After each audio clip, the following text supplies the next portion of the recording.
Seventh class की science में हम चैप्टर नंबर 4 कर रहे थे जिसका नाम है हीट। इसमें अब हम करें transfer of heat. Transfer of heat में क्या होगा, heat flows from a body at higher temperature to a body at lower temperature. हमारी जो हीट है वो फ्लो करती है हायर टेम्परेचर से लोअर टेम्परेचर की ओर। This flow occurs until both bodies have equal temperature. ये फ़्लो तब तक होगा जब तक दोनों बॉडीज़ का टेम्परेचर इक्वल नहीं हो जाता। There are 3 different way in which heat can be transferred from a body to another. हमारे पास 3 ऐसे तरीके हैं, 3 ऐसे मेथड है जिनके द्वारा हम हीट ट्रांसफ़र कर सकते हैं एक बॉडी से दूसरी बॉडी के अंदर। दीज आर कंडक्शन, रेडिएशन और कन्वेक्शन। और वो क्या क्या है, कंडक्शन है, रेडिएशन है और कन्वेक्शन है। तो सबसे पहले conduction. Conduction is the process in which transfer of heat is possible through molecule to molecule from the hot to the cold end. Conduction एक ऐसा प्रोसेस है जिसके अंदर हम हीट एनर्जी ट्रांसफ़र करते हैं मॉलिक्यूल से मॉलिक्यूल की तरफ, from the hot to the cold end, और हॉट एंड से कोल्ड एंड की तरफ हम मूव करते हैं जो हीट एनर्जी है उसको। The molecules themselves do not travel from one end to other. जो मॉलिक्यूल्स हैं वो अपने आप एक एंड से दूसरे एंड की तरफ मूव नहीं करते हैं। The process of transmission of heat energy in solids without the actual movement of particular molecules. Particular molecules की एक्चुअल मूवमेंट के बिना ही किसी सॉलिड के अंदर हीट एनर्जी का ट्रांसमिशन करना ही क्या कहलाता है, हमारे पास कंडक्शन कहलाएगा।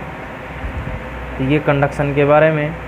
नेक्स्ट हम कर रहे हैं एक्सप्लेनेशन ऑफ कंडक्शन। एक्सप्लेनेशन क्या होगी इसकी कंडक्शन की। In solids the constituent particles are very closely packed, they can only vibrate about their mean position. Solids के अंदर जो कंस्टिट्यूएंट पार्टिकल्स होते हैं वो क्लोजली पैक होते हैं और they can only vibrate their mean position, अपनी मीन पोजीशन के ऊपर वो वाइब्रेट कर सकते हैं। When one end of metallic strip और rod is heated the particles at the end absorb energy and start vibrating more rapidly. क्या होता है, जब हम किसी स्ट्रिप या रॉड को हीट करते हैं, गर्म करते हैं, तो उसके जो पार्टिकल होते हैं वो एनर्जी को एब्जॉर्ब करते हैं और वाइब्रेशन करना स्टार्ट कर देते हैं। These rapidly vibrating particles collide with their neighbours and transfer a part of heat energy to them. ये जो वाइब्रेटिंग जो पार्टिकल्स होते हैं अपने नेबर को, अपने पड़ोसी को एनर्जी देंगे, उसके बाद वो जो नेबर वाला पार्टिकल था वो वाइब्रेशन करना स्टार्ट कर देगा। As a result this particle also start vibrating more rapidly and in turn cause their neighbor to vibrate more rapidly. This process continues until the last particle also start vibrating more rapidly.